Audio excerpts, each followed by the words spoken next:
Yo, podcast listeners! Today's episode of the podcast is brought to you by Clean Cut Meals. The yo is in reference to my Instagram story, so if you are on my Instagram, that will make sense.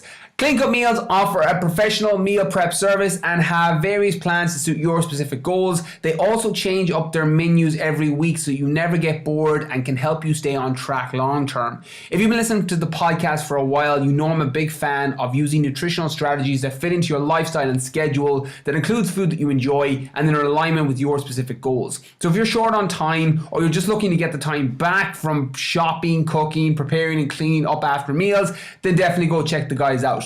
Clean Cut Meals help me with all my nutritional needs in the lead up to running 250 kilometers to the Sahara Desert in April, and they'll be supporting me in my next challenge coming early next year. A little bit more on that at the very end of today's podcast. To get 20% off all first-time orders, go to cleancutmeals.ie and enter the podcast code BKF at the checkout. That's BKF at the checkout for 20% off all first-time orders. If you have any other questions, you can just fire the lads over an email too. Now, let's rock with this week's episode. You're listening to the Brian Keane Fitness Podcast, where Irish fitness entrepreneur Brian Keane answers your questions and interviews leaders in the world of fitness, health, mindset, and natural wellness. Come join the fun. Hey everybody, welcome to another episode of the Brian Keane Fitness Podcast, where we talk everything fitness, nutrition and mindset to help you with your goals. Today's episode is questions pulled from Instagram, Brian_Keane_fitness, and from the website, briankeanefitness.com. So I know a lot of you are reading the blog on the website. So if you're a reader, definitely go on to briankeanefitness.com/blog at the end of this episode. Listen to the episode first and then head over. But if you enjoyed The Fitness Mindset, my best-selling book, there's some expanded ideas on there with either fitness, mindset, and I've got quite a lot of business stuff up there as well for personal trainers and people in business in general. How to run your social media, how to run your business. Just been putting out a lot of that content recently, just off the back of working with some of my mentees and the business program that I may be running in the coming months. So that mentorship program is now full. So I'm not taking anybody else on for that for the next several months. But I am building a program on the back end now to try and basically just work with the demand of personal trainers and fitness people that want to work with me. So again, you can send on an email, Brian@briankeanefitness.com. If you're a personal trainer or a fitness person, I can put you on a waiting list for that new program, which will probably launch in November. We're building it now. It'll be an online program, an online module course. But just send me an email and I'll keep your email on file and I'll send you details before that comes out. So that's Brian@briankeanefitness.com, or just head over to the website. And again, as I said, you can send in questions via the website too. On the contact form for the podcast, there is a podcast question section, and you can send in questions on there as well. Again, filtering some of them and picking the ones that I think can provide the most value to people. So if you have any questions, you can send it in on there. And we'll kick off today's Q&A. So first one comes in from Keane Burke 96. What's your morning recovery strategy? So I'm big on morning routines in general, and I've spoken about those in the podcast in the past, so I'm not going to get into my morning routine in too much detail. But one of the reasons that I ask my guests, what does the first 30 or 60 minutes of their day look like, is because I'm obsessed with owning the morning. Because when you own the morning, you can own the entire day. And one of my biggest changes in direction and how my life has took a different turn in terms of trajectory over the last several years is when I get control of that first hour of the day, I'm able to control the rest of the day, which allows me to achieve a lot more in terms of getting my own priorities done and then responding to the world. So I'm very, very fortunate in terms of the drowning in opportunity of the things that come my way. I'm so grateful that that's the life I get to lead. But there's a great book, and I've forgotten the name, 0 to 1, Peter Thiel, where he speaks about companies or people that will die from indigestion as opposed to starvation. And that's what happens to can happen to me. It can happen to a lot of other of you listening who are that type A personality, where you're climbing ladders either in the corporate world or in the fitness world, where you're training for an end goal, where you're very, very focused, and you can get drowned by actual indigestion as opposed to starvation, in the sense that everything else in your life can take a back seat, and you get very, very overwhelmed with the amount of things you have to do to be successful in your area of life. And taking control of that morning allows me to control that, because what happens, the reason I get up at 5 a.m. every morning is because I have an hour in the morning that I can take for myself that nobody else is up. There's no messages coming my way. I don't look at my phone for the first 3 hours of the day. And I normally listen to a podcast or an audiobook, and then I do my recovery strategy, which I'm going to get into. But it allows me to own that morning, and it just gives me a mental reset at the start of every day. Also, I'm not a morning person. I fucking hate getting up in the morning. So getting up at 5 a.m. allows me to kind of be moody for the first half an hour, or I don't have to talk to anybody because no one else is awake. And then after I'm up for 20 minutes, half an hour, I kind of kick into gear and I feel normal. But I don't really want to see anybody for the first 20 minutes of the day, just because I'm not a natural morning person. I don't want to get out of bed. I want to sleep in. I would be a natural night owl if I was given the choice. But that helps me. So it's one of the reasons that I've doubled down on it over the last several years. And then I normally start my creative tasks at 6 a.m. So right now it is 7:42. So I'm recording this podcast. I'm editing a GA ebook, which will be available on the website later on this year. And again, doing research for the working title, The Life Mindset, which will be a follow-up to the Fitness Mindset for next year. Again, just in the research stage right now. But I'm putting pen to paper come September. So that's going to be starting to get done. They're all creative tasks that I normally do it 2 hours every morning, which allows me to get a lot of my main priorities done, because from 8 a.m. everyone else is up. And I'm getting emails from coaches. I'm getting emails that are coming in from clients that can't be answered, or I'm dealing with business stuff that is working off the rest of the world.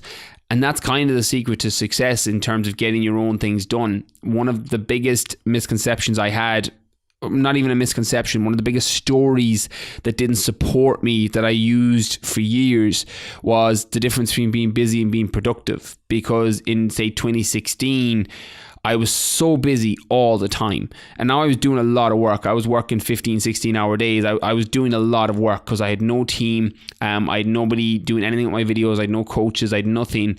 And I was working it all myself, even online, in an online capacity. And I was always busy. But I wasn't super productive. I was working to everyone else's schedule, and I wasn't really creating anything because I was working to everyone else's timeline. When you get up early in the morning and you put your phone down, it allows you to do whatever it is that you need to do in terms of creative. Like, again, if you're working a 9 to 5 in an office, it's relative, but you can own that first hour. Listen to a podcast, do some stretching or recovery strategy, which I'll talk about now, and just kind of get control of your thoughts for the day. That compound effect over time has been massive, because now I don't get as stressed, and I have that type A personality that's constantly analyzing the future and things that could go wrong, and fucking this and that and the other, of, you know, I need to do this or else I can't do that. And taking that first hour in the morning allows me to get control of that thought, that voice, and that mind chatter. And it just allows you to just take a second, take a step back, consume a piece of information that supports your day, that allows you to, whatever the bigger goal is, and when you know what your end goal is, either health, wealth, love, or fulfillment, or all 4 quadrants, however you break your life, whatever buckets that are the most important to you, you can consume something that sets up that thought process. I also do gratitude journal in the morning. I also do a little bit of journaling where I reflect back. I use the daily Stoic journal, which is basically just gives you a title. I have it right here beside me. So for example, May 23rd, can I start living right here, right now, is the trigger question. And then you can write underneath it or ask it. Another one beside it, May 22nd, can I be a good person right here, right now? So there's a theme, and it just allows you to start taking control of your day and reflecting on things that are kind of higher power questions. One of my mentors used to always say to me, smart people have great answers and geniuses have great questions. And when you start your day off either answering those bigger philosophical questions, it makes the little stuff seem less important. The meeting that you have, or the silly stuff that you just that doesn't really matter, that you don't really care about, it makes it seem a little bit more insignificant, and that can de-stress you. Again, from anecdotal personal experience, that can de-stress you.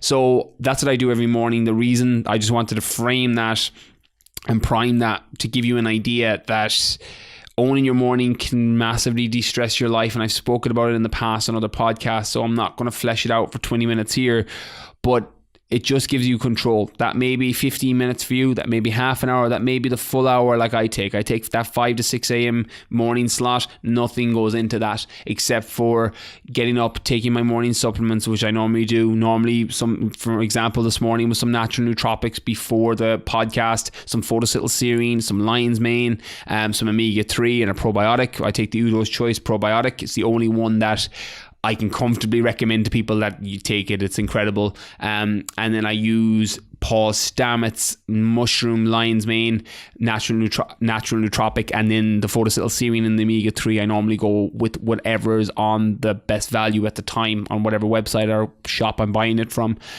And then I go straight into my recovery strategy. I listen to a podcast, and my morning recovery strategy is straight from my GA Lean Body program. So with my GA Lean Body players, depending on injury history, depending on muscular tightness, there's a recovery strategy in that program. It's slightly different from hurlers to footballers, and depending on the version of the program. But what I do is foam rolling. First, I use the Pulse roll, which is a vibrating foam roller. Absolutely love that one. It's my favorite foam roller, bar none. And I use that first thing in the morning. So I roll normally my calves because they get super tight from running. So I'm up to that 10k mark at the end of my workouts now, building up for next year's Ironman and for a couple of other runs that I'm very, very highly considering entering, just out of the need to push my body to a physical limit. So I'll talk more on that on my Instagram stories as I decide what I'm doing, depending on schedule and appearances elsewhere. And I do my calves first thing because they get so tight from running. Then I do my quads.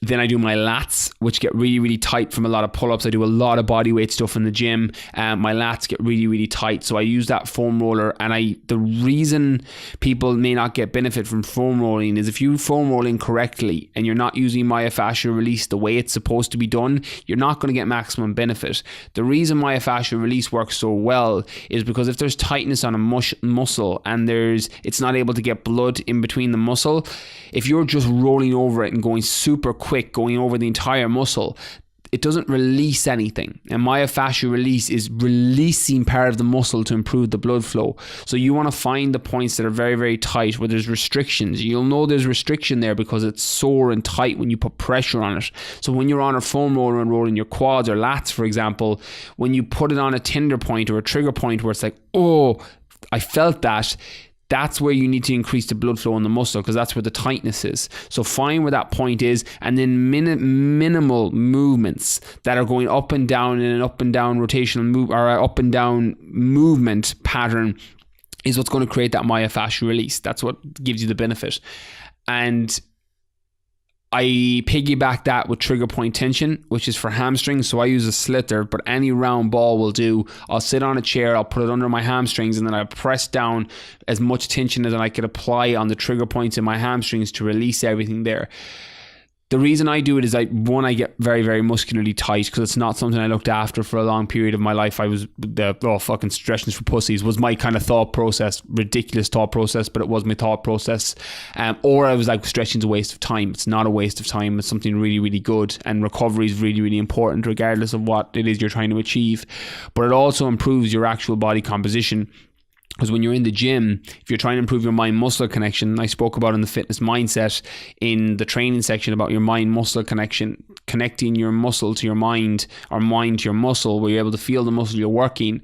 Improved blood flow can help that because it's easier to push blood into that muscle. So when I stay on top of keeping my lats loose, and they're not being completely restricted through tightness, and there's good improved blood flow in there, when I'm actually trying to contract that muscle, it's easier to get blood in there and I can feel it better, and that can change the composition faster because you're loading the muscle you're trying to load, and you can change the way that it looks faster because the improvement in the workout and the concentration and contraction of the muscle is far superior than if you didn't do any rolling or blood flow work to get it in there. So I find my body composition changes better.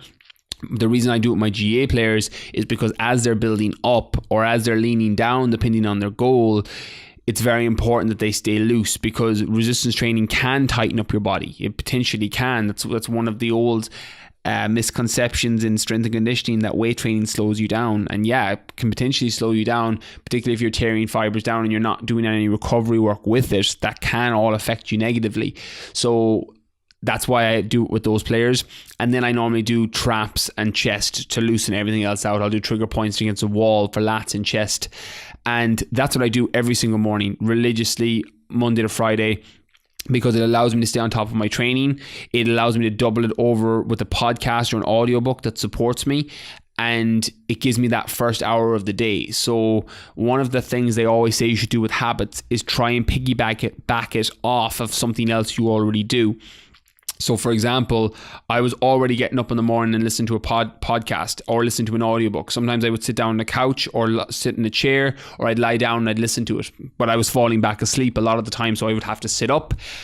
But I wanted to try and put this new habit in place of recovery, because I wasn't doing it at the end of my workouts. And even though I'd say I would do it, I was tired at the end of my workouts. I would get hungry, and then I just never spent the time that it needed. Now I'm getting, 15 to 45 minutes every morning, depending on how tired I am, of doing that recovery strategy, and I'm piggybacking it on top of something that I was doing already. So that's what I would try and do for anyone that's trying to put in a recovery strategy. It is important, particularly for athletes. And if you're going to the gym, you're constitute an athlete, or you're in that bracket of athlete, and staying on top of your recovery is important. How much you do depending on how tight you are, depending on your training program, etc.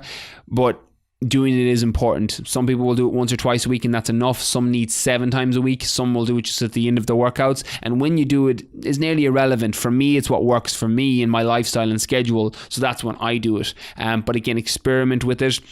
If you haven't listened to my episode on 12 life experiments that stuck, go check out some of the other experiments that I played around with or that I doubled down and kept, because I do that consistently. It's why if you come back to me in 6 months time, my morning routine may look completely different, because I'm always tweaking things to try and optimize performance in whatever way that I can. Morning routine, evening routine, training, business, thinking, podcasts, whatever it is that I'm doing, I'm trying to optimize performance and figure out what works best. And that's constantly experimenting with things, experimenting with philosophies. I did the no complaining experiment for the month when I came back from Marathon des Sables. I have it on my phone still to this day. I've got a no complaining zone as the photo on my phone to remind me that I'm not complaining for 30 days. Whatever it is, and it's so difficult because complaining is something that, again, Irish, English culture, as someone that spent so much time in London as well, it's something that's nearly natural in our DNA to complain about things, the weather, the way life is going, our jobs, our boss, etc.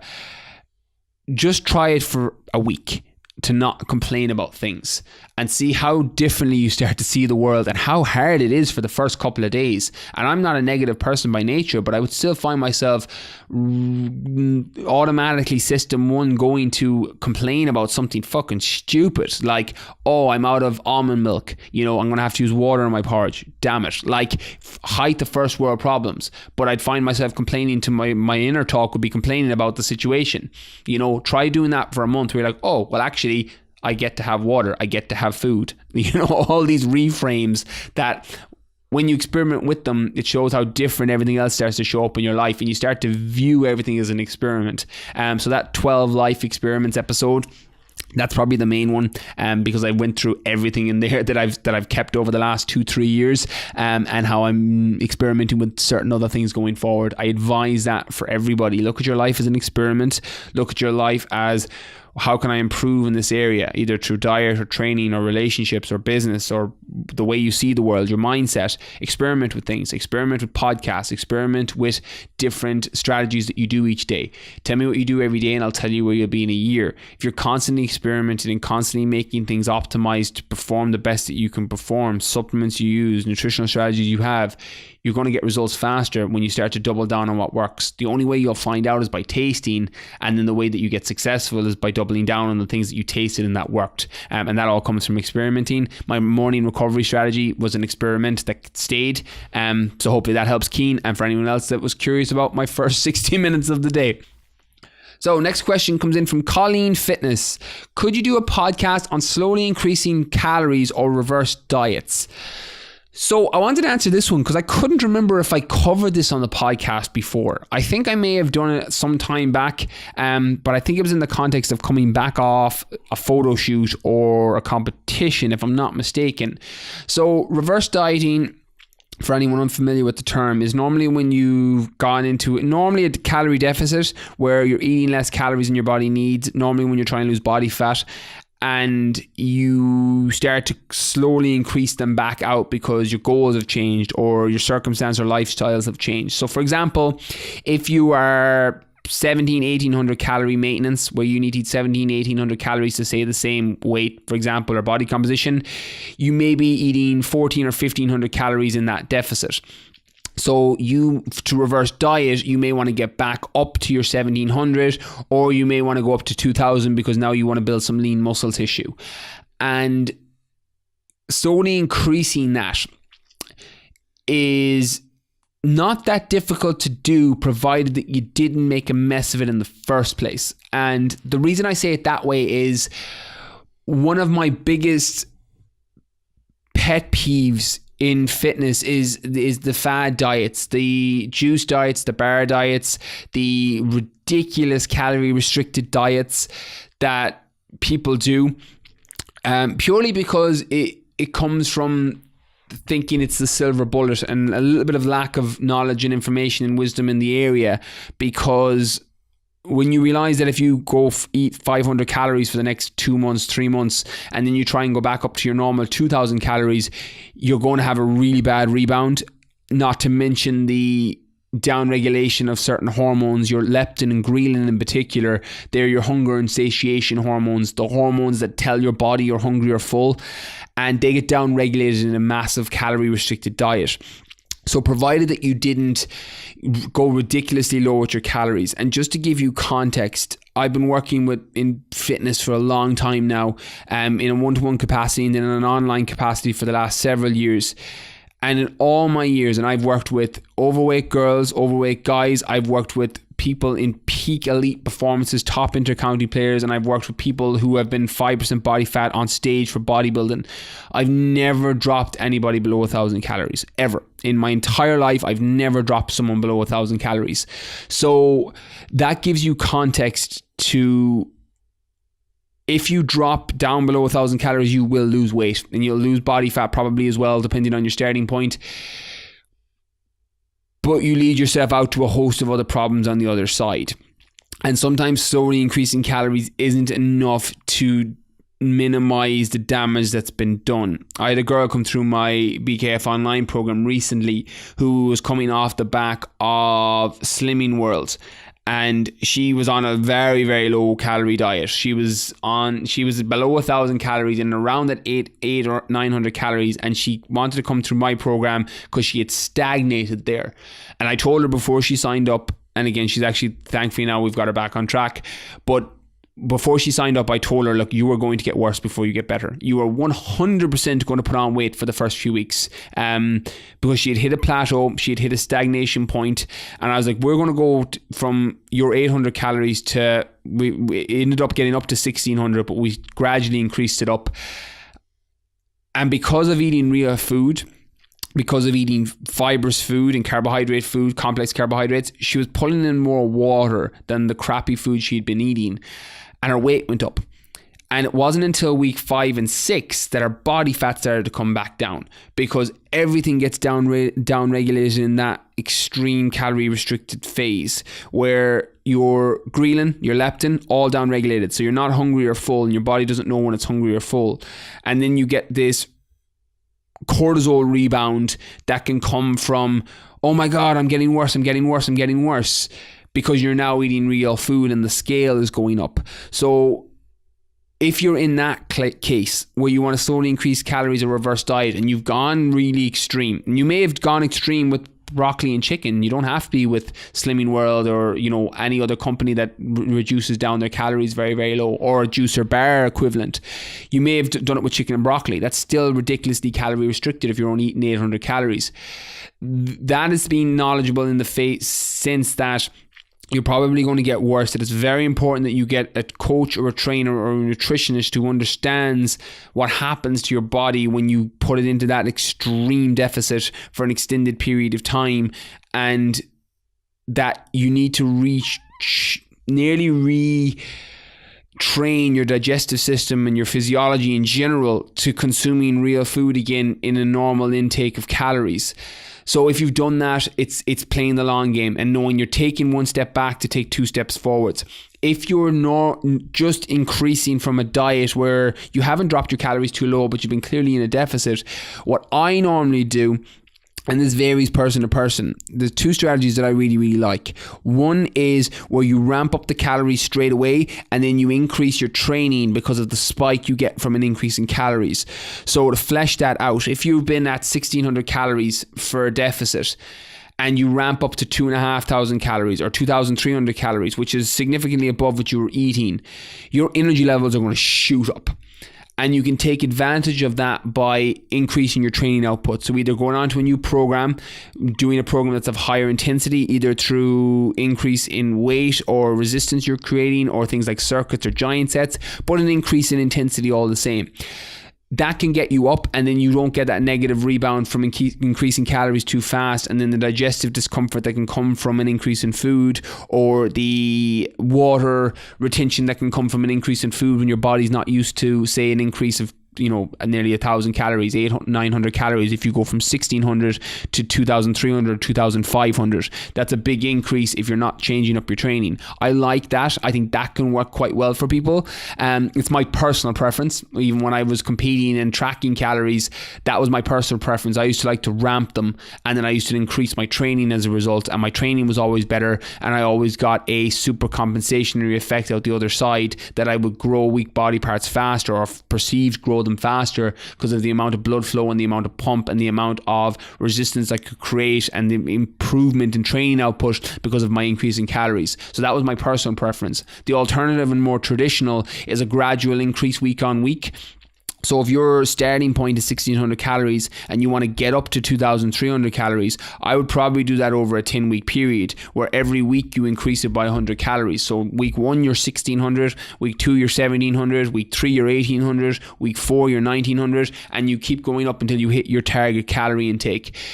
This works very well because it doesn't disrupt digestion from a super increased amount in food. It also, you'll minimize any negative impact in, say, fat loss, because it's so metabolically, you're changing your metabolic intake of food slowly and gradually, which means that there's going to be no swing in the pendulum one side and then it goes all the way to the other side, which can happen if you go from 1,600 calories to 2,500 calories or whatever your end goal is, and you do it in, say, a week. You can get like a horrible rebound effect where you feel all watery and sluggish and bloated, and assuming that you haven't changed your training in any way, it just may not be the most beneficial way of doing it. But gradually reversing out like that tends to work very well. How you do it is very much down to your nutritional strategy. Some people will increase their carbohydrates, and some people will increase their fats, some will increase their protein, or some will increase a little bit of everything. Whether you do it at one meal or you do it spaced throughout the day, again, it's personal preference. It doesn't matter how you increase 100 calories. You may just eat more sweet potato at dinner. That gives you your 100 calorie increase. You may have a little bit more snacks through the day. That gives you your calorie increase of 100 calories. It doesn't matter how you do it as such. That all comes in alignment with your goals, but it's about finding what works for you. A lot of people will do it with fat or carbohydrate because protein tends to stay pretty moderate, whether you're dieting or trying to improve in terms of building lean muscle tissue. Your protein probably doesn't need to go up or down that much, but you can manipulate your carbohydrates and your fats depending on whether you're more fat adapted or carb adapted. If you're carb adapted, meaning that your body processes and assimilates carbohydrates very effectively and they give you quality energy and you feel great with a higher intake of carbs, I would probably reverse diet out with an increase in carbohydrates. If you're fat adapted on the other hand, where you work better off fats and your body has a steadier energy increase and you just feel better with a higher intake of fats, I would probably increase and reverse diet with an increase of fat every day, and then do that over a gradual period of 4 weeks, 6 weeks, 8 weeks, 10 weeks, whenever it takes you to get from point A to point B. That can all work very effectively. There is no right or wrong way. It's very much down to personal preference. I have my personal preference that I like to do with that massive increase and then an increase in output, but everyone is very, very different. And again, I'm safe in the knowledge that I've worked in the field for years and I understand my body. I understand other people's bodies. I can chop and change what works best. So whatever sounds like it's going to be the most stable for you and you're going to be able to apply it straight away and do it to the best of your ability, I would do it that way. And know that you can do it either way and both work very effectively. Okay, next question from Simply Psych Drawings. I started eating better and drinking more water, and after a week I've gained weight. Why is this happening? So I wanted to piggyback these two questions together. I'm not going to spend too long on this one because I think it balances quite well. When you go from eating not a lot of food or eating crappy food, which is junk food, which is normally devoid of a lot of fiber, a lot of sugar, etc., when you start eating better, and when you say better, normally nutrient-dense foods is what I assume people mean. Nutrient-dense foods with more fiber, vitamins and minerals, etc., and you start drinking more water, you can gain weight pretty quickly. Similar to what I said earlier, is purely because gaining weight and gaining body fat aren't the same thing. Losing weight and losing body fat aren't the same thing. Gaining or losing weight is increasing or decreasing the numbers on a scale. So when you step on a scale and you're 80 kilos or 200 pounds and you go to 85 kilos or 250 pounds, that's an increase in weight. When you step on the scale and go from 80 to 75 kilos or 200 pounds to 150 pounds, that's a decrease in weight. That has nothing to do with body composition or body fat, even though you can sometimes lose body fat. In a lot of cases, people will lose body fat and lose weight, but it's not the same thing. Weight is the number increasing or decreasing on a scale. It's a metric of measurement. Losing body fat is losing fat on your body. So increasing or decreasing the amount of fat on your body. That's body composition. When you go from eating junk food that is not loaded with fiber and you're not drinking a lot of water, your body composition can go in a pretty poor way. And your weight may stay the same if you're not eating too many calories. So you can eat 2,000 calories of complete junk food, and provided that you're not in a surplus, you'll probably stay around the same weight. And provided that you're not in a deficit, you probably won't lose any weight. But you could eat 1,500 calories. If your maintenance calories is 3,000 calories and you need to eat 3,000 calories to stay the same weight every day, you could eat junk food for 1,500 calories and still lose weight. I was working with a client once, and I've done this sometimes online, where I'll have an overweight or an obese client and we won't change anything in their diet except for first we'll put them walking in the evenings. I had one girl who all we did on week 1 was she started walking in the evenings, and she lost a little bit of weight because it was putting her into a deficit because she never walked. Then we fixed her breakfast, and this is something that I have my personal trainers do that are coming through my business programs, is when you're working as a trainer with somebody and you get someone that's overweight or obese, there's no point changing up their nutrition and the habits that they've formed over the last 20, 30 years. You're not going to change that overnight, but you can change one meal and then build off that. What happens with somebody that's overweight and obese, or someone that's carrying a lot of body fat, is they have habits formed that aren't supporting their body compositional goals. And you don't choose your future, you choose your habits, and your habits choose your future. And your habits of eating poor food every day, if you've been doing that for 20 years, I spoke about this in the habit section of the fitness mindset.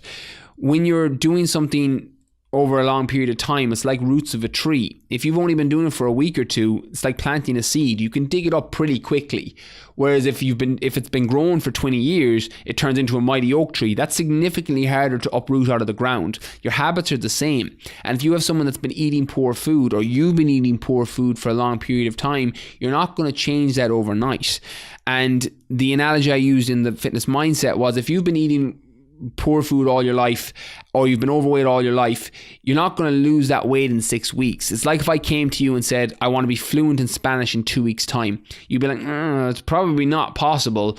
But if I said I want to be fluent in 6 months or 12 months or 18 months, you'd be like, yeah, that's way more realistic and possible in the time frame. I'm also a believer that nothing's impossible. The time frame is impossible. And once you set the time frame right in terms of realistic expectation, that's how you can advance people better in what they're trying to achieve. Or if it's you that's that person, you can set yourself up for success. Changing everything and trying to make all those changes at once is a recipe or a blueprint for failure, 100%. If you try and get an overweight person, or if you're overweight or obese, or you're not happy with your composition, and you try and change it all overnight, you're not going to be able to do it. The most successful way that I found and experimented with and experienced is setting a small goal, a small target, hitting that, and then building that off the back. Confidence is kind of like legs of a table. And you may have heard me speak about this in the podcast in the past. It's how I see confidence, or whatever it is I'm trying to achieve. Every time you do something that you said you were going to do, and you hit a target you said you were going to hit, you build a new or add a new leg to that table. And the more legs your table has, the stronger it's going to be. That's how confidence is. And if you have somebody that has been overweight or obese for a long period of time, and they don't have a lot of confidence, changing up their entire nutritional strategy is not going to help them right now.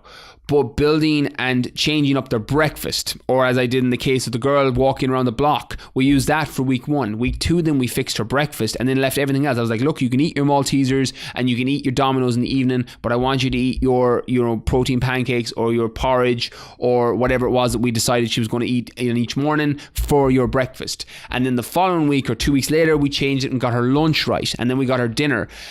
And then before we knew it, in the space of 2 months, she had a really good nutritional strategy that we built base by base.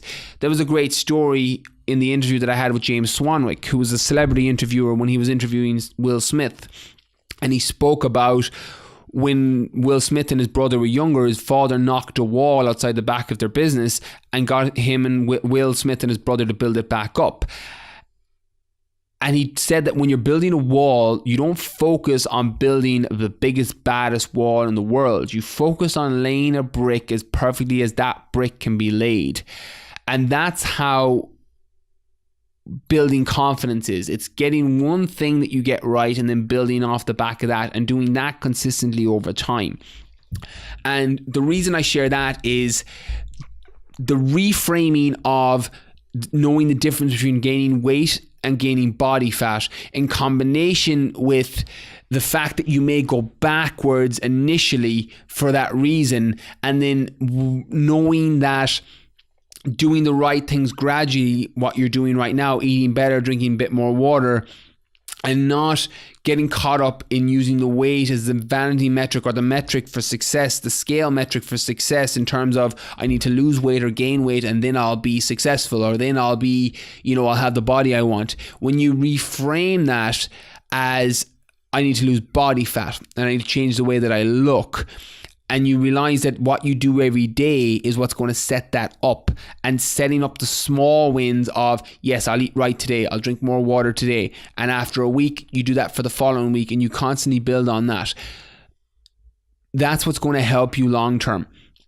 And the increase in gain in weight is normally down to the amount of water that you have in your body now. So weight, obviously the more water you have, the more carbohydrate you have, the more fiber you have, the more water you'll pull into your body, the more you're going to weigh. But your body composition may be changing. So the mindset angle of the success metric needs to change, because when you're using it as weight, as the success metric of I need to lose weight or gain weight, there's lots of variables that come into play there. If I weigh myself in the morning when I'm fasted, I'm about 3 kilos lighter than I am at the end of the day. That's how most people are, because you've ate your meals, you've got your sodium, you've got your water. So it doesn't take into account how your composition has changed. So a long way of kind of expanding out, and I went off in a different direction with this question completely, just to give context of using small targets as building blocks for building a wall and setting out and doing the right things every day. Tell me what you do every day, I'll tell you where you'll be in a year. And that's when you change that success metric of I want to lose body fat and change my composition, and because you've started eating better and you're drinking more water and you've gained weight, it's going to be very, very easy to think that what you were doing in the past was right, quote unquote right. When I say right or wrong, I mean in the context of what you were doing was in alignment and supportive of what you were trying to achieve. There is no right or wrong, but in the context of what you're trying to achieve, there is a right or wrong. And to not get caught up in your own head. The fact that you're started eating better, just make sure you're in that calorie deficit, that you're not eating too many calories. Keep drinking your water and change your mindset and change your success metrics of what it is that success looks like, that you're changing composition. Because generally when I offer somebody, and the reason that girl came into my head was when I talk to people that say, well, I want to lose 3 stone, and they don't have 3 stone to lose, but they've got body fat to lose. I'll ask them, I'll go, okay, why do you want to lose 3 stone? They'll tell me, well, I want to fit into this dress. And I go, okay, what if we only lost 1 stone, but you dropped 3 dress sizes? Would you take that? And they'll be like, yeah, fuck yeah, I'll take that. And that's normally what happens. Or the extreme case of that is I'll say, okay, what if we stayed the same weight right now, but you dropped 3 dress sizes? Or you aren't able to fit into that dress, but we dropped 3 stone. Which would you take? And they'll tell you every day of the week they want to drop the dress sizes and stay the same weight. That's just a way of reframing it in your head, or reframing it with a client if you're a trainer. And when you change the way you look at things, the things you look at change. When your success metric changes and you realize that the things you're doing every day, like eating the right food and drinking more water and exercising more, training more, is all leading you towards that end goal, and you are setting these small targets and small success targets and components along the way, that's what's going to set you up long term. Any area of your life. That's business, that's fitness, that's relationships, that's success principles in general. So hopefully that helps, and hopefully my sidetrack kept you engaged and allowed you to get a little bit of a broader view on that one. So I hope it helped. Okay, next question. Any tips for motivation? So motivation is up there with one of my other biggest pet peeves, purely because motivation is absolute horseshit in terms of using it to get you to where you want to be. Motivation is temporary. Motivation can change with a light switch. Motivation can come and go depending on the music you're listening to. That's not what gets you to where you want to be. What gets you to where you want to be is the habits that you form, what you do every day. Tell me what you do every day and I'll tell you where you'll be in a year. And as I spoke earlier, you don't decide your future, your habits decide your future, and you decide your habits. Motivation, yes, you can listen to a song or a motivational video, or you can listen to somebody that fires you up and it can get you going. And I'm of the personality type that I can light a fire under people. I'm aware that I can get very, very deep and very, very heavy on the motivational side to get somebody going. But that doesn't keep anybody going. It's what you do. Whatever your end goal is, your relationship. I break it into 4 quadrants: health, wealth, love, and fulfillment. Whatever your end goal is in those areas of your life, your health, your wealth, your love, your fulfillment, what you do every day that makes you jump out of bed. Motivation will get you started, but it doesn't keep you going. When you get out, when you want to run more, when I wanted to start running from Marathon de Sable, the 250 kilometer self-sufficient run to the Sahara that I ran in April, motivation didn't do that. My habits did that. Because I don't want to fucking run. I hate to run. And motivation doesn't do that. I can put on a headset and I can put on my favorite song. I can put on some Eminem, Lose Yourself, or Till I Collapse, which are my 2 tunes of choice. And I can put those on and yes, I feel super motivated for 4 or 6 minutes. And then that dies away. But what I had built into my routine was running 10 or 20 kilometers every day. I had built into my routine running 50 to 100 kilometers every week consistently, tapering up and down. I built that into my routines. The University of London says it takes 66 days to form a new habit. And after about 2 months, I built it into my routine that whether I was tired, whether I was sick in terms of head cold or a runny nose, whether I was sore, whether I didn't want to do it, whether I did want to do it, I still fucking did it. The difference, and this is that I've tattooed on my brain, the difference between successful people and the quote-unquote successful people, whatever success looks like for you. For me, success is having the life you want and living it on your terms. The difference between successful people and unsuccessful people is successful people do what they have to do whether they want to do it or not. That's it. Successful people do what they have to do whether they want to do it or not. That's it. That's it. There's nothing else to it. It's deciding what the end goal is. And I'm so big, and if you've been listening to the podcast, you're probably sick of me fucking talking about this. I'm so big on setting the end goal because you can't hit a target you can't see, and you can't work towards something that you can't see. If you don't know what you're trying to hit, if you don't know what you want, you'll take whatever you get. So you gotta set what the end goal is in whatever area of your life that's most important to you, because then you can work towards it. But it's what you do every day that gets you there. You can have these moments of motivation. I may be talking now and it's lighting you up to go fucking do the thing you need to do. That will work temporarily, but it doesn't get you to the end goal. When you know what you want to achieve and you do it every day whether you want to or not, that's what fucking gets you there. The key to success: ordinary things done consistently well lead to extraordinary results. That's it. You combine those two things with the thought process of the successful people do what they have to do whether they want to or not. That's it. You put those two things together, you can achieve fucking anything in your life, because it isn't the extraordinary things. It isn't the one blog post. It isn't the one Instagram post. It isn't the one training session. It isn't the one meal. It's what you do consistently over time is what leads to your greatness or leads to success in the area of your life that you're trying to achieve that success in. That's what does it.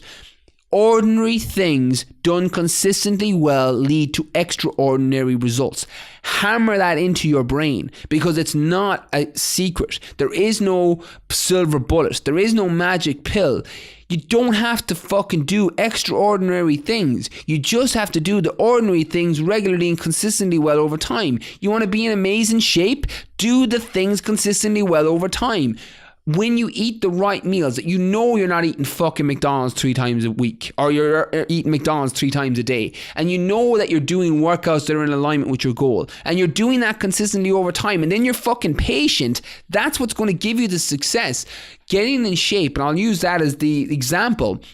Getting in shape is very, very difficult at the beginning. To get a six-pack or to get into the body composition that you want, it's difficult in the beginning. It's like getting a heavy merry-go-round to go at the beginning. If you're trying to push a merry-go-round that weighs a fucking ton, that's going to take a lot of effort in the beginning. You're going to have to pull it, you're going to have to push it, you're going to have to drive everything you can. But once that merry-go-round gets moving, it's very easy to stay on top of it, because all it takes is a little bit of leverage where you swing it every few minutes and it keeps going around and around and around and around. That's what your habits are like. They're fucking difficult at the beginning. Making change is hard. It's the reason we don't fucking do it. It's because it's difficult. Nobody wants to make a change in the area of their life. Nobody wants to lean into the discomfort of, why do I think this way, or why am I in a relationship, or why don't I have the body I want, or why don't I have the job I want? Because it's fucking difficult. Life is fucking hard. You need to build calluses on your mind and reframe that discomfort is a good way to live.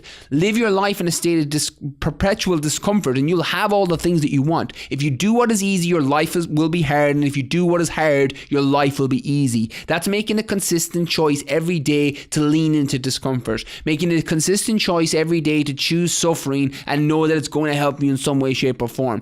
I try and do it every single fucking day, where I push my body to a limit. I'll use myself as my own example, and I may sound like a fucking twat saying this, but I use myself as an example. The reason I try and make myself sick when I work out is because I'm leaning into that discomfort. I'm making myself fucking suffer in the gym because it makes everything in my life easier. When I'm feeling uncomfortable in a relationship, when I'm feeling uncomfortable with having to deal with a situation in business, I'm using the reference point of the gym and the discomfort I felt when I thought I was going to get sick on a treadmill, or I thought I was going to get sick under a squat. I use that as a reference point for the growth comes out that side. The life is better out that side because I'm leaning into the things that I don't want to do. Nobody wants to go under 170 kilos on a fucking squat. Nobody wants to run fucking 10 or 20 kilometers at the end of a workout. Nobody wants to fucking do that. But you do it and you end up becoming stronger, or you end up reframing it that you have a positive association with it because it makes you psychologically stronger. One of the things that has helped me more than anything is seeing psychological transformation through physical suffering.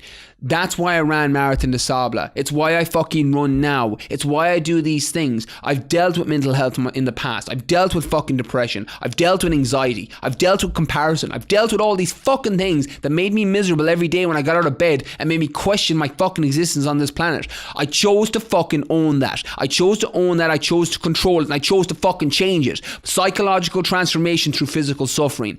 Using it as a reference point and as an anchor, because every time I fucking suffer in the gym, every time I suffer with something that makes me feel horrible and in the most uncomfortable position, running through the desert, running 20 kilometers at the end of a leg workout, these things that I use as anchors for everything that I do in my life. How you do anything is how you do everything. That is going to be the key. When you do that every day and you live your life in a perpetual state of discomfort and you choose to do the things that are hard because you want your life to be easy, that's what makes you come out the other side. I've gone through my life a victim. I've been through the fucking mental health. I've dealt with depression. I've dealt with anxiety. I've dealt with comparison. I've dealt with all this fucking outside external victim mentality where I thought the world was against me because this person didn't love me, or this person didn't fucking give me the attention I needed. They're all fucking stories. They're victim mentality stories that you may be telling yourself, and you can hear the animation in my voice because I'm speaking to myself, so apologies if it's not resonating, and fucking kudos, and I hope it is. It's speaking to myself because I fucking dealt with it. That's motivation. It's making the fucking choice to do it whether you want to do it or not. That's what successful people do. And I'm not saying that I'm successful, but in my terms of subjective success, for me, I'm success because I've got calluses on my mind that make me stronger, because I do the things I don't want to do. I do the things I have to do even when I don't want to do them. Ordinary things done consistently well lead to extraordinary results. Tattoo that on your mind. Live your life in a state of perpetual discomfort, whatever that is for you. Reading more, going for a walk after work, being more present with your kids, doing meditation, doing mindfulness, whatever it is you need to do that makes you a better version of you. Live in that discomfort. And when you do, I promise everything will change. And doing it every day, whether you want to do it or not, that's what success is. Your habits are what define you. Not your motivation, not the music, not the short term, not this fucking podcast. This will give you motivation for now, but it's what you do every day. That's what's going to determine where you go. Tell me what you do every day and I'll tell you where you'll be in a year. It can be that simple sometimes, and that comes down with owning it. That comes down with making the choice, and that's the only difference. And you can hear the animation in my voice, and I'm speaking to myself, and sometimes the reasons these land with people is because I'm speaking to myself, and they're always the ones I fear pressing publish on because they're the vulnerable parts, they're the intimate parts that I don't like people hearing, but I do it because your mess becomes your message, and I know that because I needed to fucking hear it. That's a way of seeing it. That's making a choice. That's all it is. And anybody can do it. Ordinary people live extraordinary lives by making a choice to do the things they don't want to do, or doing the things they have to do even when they don't want to do them. That's what you do. And then it's just habits after that. Your habits define you. That's my piece of advice. Motivation, it's not going to keep you going. You can get you lit up for a temporarily moment in time. And yeah, it will do that, and use that as a tool. It's a tool in the toolkit. I've got my songs that I use, but do it every day. I promise you, if you do something every day that makes you suffer a little bit, or makes you uncomfortable a little bit in the gym, or reading, or conversations with loved ones, whatever it is that makes you uncomfortable, you will be stronger out the other side. That's my advice for motivation. That's my tips for motivation. Not a fucking song, not a podcast, not a video that you need to watch. That. Transform your mind. Build calluses on your mind. Make yourself stronger. Psychological transformation through physical suffering. I fucking lived it. And some of you may not resonate because some of you have no problem with mental health. Some of you will. I came out the other side and I'm choosing to live my life this way from now on. That's choice because you choose how you choose to see it. It's all on you. You own it, control it, and when you control it, you can change it. That's what I would do for motivation. That's my tips. Not a video, not a podcast, not a song. It's your habits. It's what you do every day. Tattoo on your brain. Write it down right now. Put it in your phone. What you do every day. That's what's going to determine your success. Not the motivational tools that you have. Define who you want to be. Make the decision. When you know what the end goal is, do something every day that moves you to that end goal. It doesn't matter how slowly you go. Step by step you get ahead. You can crawl. I don't fucking care. But every day, I don't care who tells you you can't. I don't care what the outside world or circumstances throw at you. You keep moving forward. You put one foot in front of the other, metaphorically or figuratively, and you keep moving forward. You get knocked back down, you get up again. Somebody fucking knocks you, you get up again. Somebody slates you or drives at you or calls you a fucking name or calls you something on social media, you get back up again. That's the difference. That's ordinary things done extraordinary results. Ordinary things is moving forward day by day, step by step. That's ordinary. You don't have to do anything else. You do that consistently and it'll lead to extraordinary results. That much, I fucking promise. Okay, so a little bit of a heated one towards the end of the podcast, a little bit of a trend. I know I went off on one a couple of times last month as well. So again, I don't know if it helps, and apologies for the excessive swearing. I know some of you kind of know the format now at this stage, that if I get talking on one of these questions, it may lend itself to me going off on a massive rant, normally down to conversations that I'm having with myself. I did a podcast 2 months ago, how to deal with negative people, and there was parts where I completely lit up and went off on one, similar to last month's one on mental health issues. I just completely went off on it because I was speaking to myself. Like, you can tell that a lot of it is stuff I needed to hear, and the only reason I keep putting it out is because of the feedback that comes back from people, because it's very raw. And it's stuff that I don't like publishing. Like, I still don't. I'm not going to lie. I don't like putting it out there.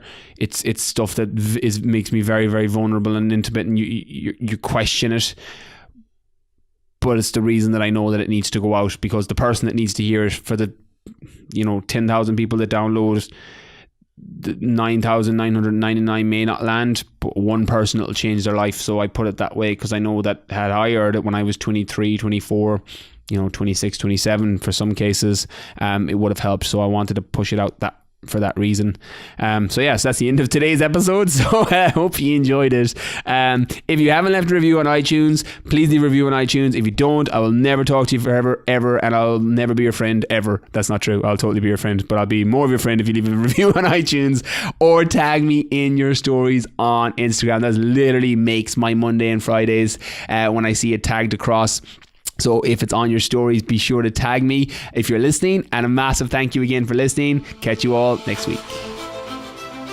Quick message before you head off. Just letting you know my best-selling book, The Fitness Mindset, is now available on Audible and all major audiobook apps. If you're like me and love listening to books while you travel or work out, be sure to go to audible.co.uk or audible.com to check out the audio version of The Fitness Mindset. You can listen to a 3-minute sample on there, or you can download the full book. Also, last thing before you leave, if you try Clean Cut Meals, the sponsor for today's episode, be sure to enter the code BKF at the checkout to get your 20% off your first order. Clean Cut Meals are doing all my food for my next adventure challenge coming early next year. I'll be announcing more about that during next month's podcast, and I'm just waiting actually on medical clearance. Yikes. So stay tuned for that, and remember, code BKF at the checkout for 20% off your first order. Catch you all